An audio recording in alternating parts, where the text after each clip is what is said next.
Sveiki visi! Šiandien aš jums parodysiu, kaip išsikepti citrininį keksą.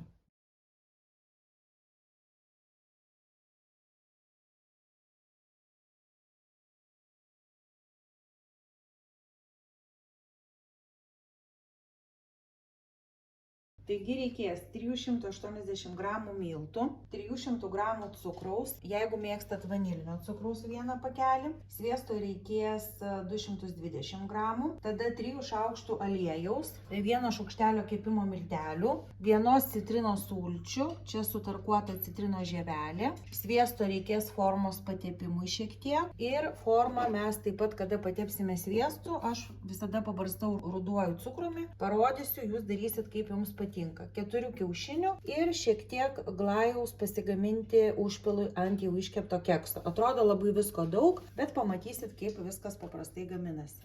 Pasiruošiu kiaušinius. Rekomenduojama, kad jie būtų kambario temperatūros. Imu cukrų ir 1 citrinos sultis. Galima maišyti mentele, aš naudosiu virtuvinį kombainą. Tuomet imu sviestą, jis turi būti patirpęs kambario temperatūrai, šiek tiek pagreitinsiu. Tuomet pilu aliejų, beriu žievelę, vanilinį cukrų, kiaušinius,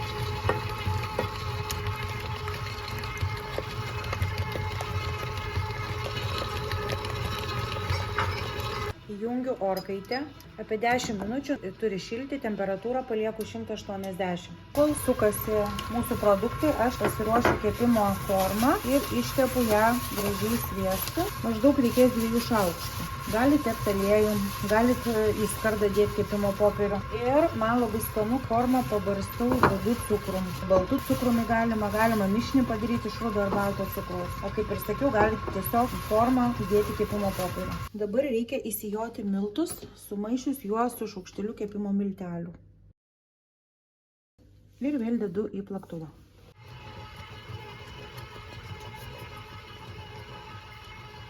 Pilu kambario temperatūros pieną.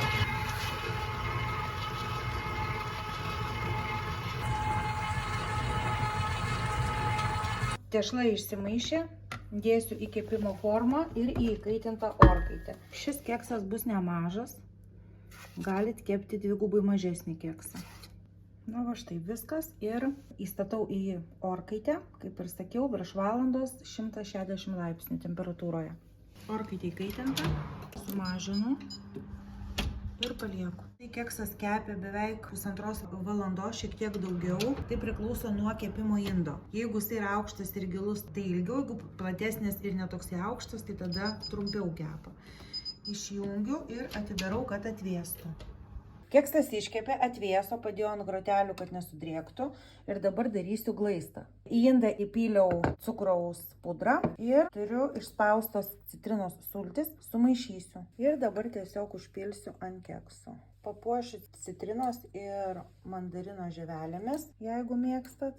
Ir dar turiu tokių pabarstukų, tai tiks ir kalėdom, ir Velykom, ar kitai šventijai. Keksas kepia apie 1,5 valandos, ant viršaus užpiltas citrinų ir cukraus pudros glaistas ir papuoštas citrinos, mandarinų žievelėmis bei pabarstyta pabarstukais. Skanaus!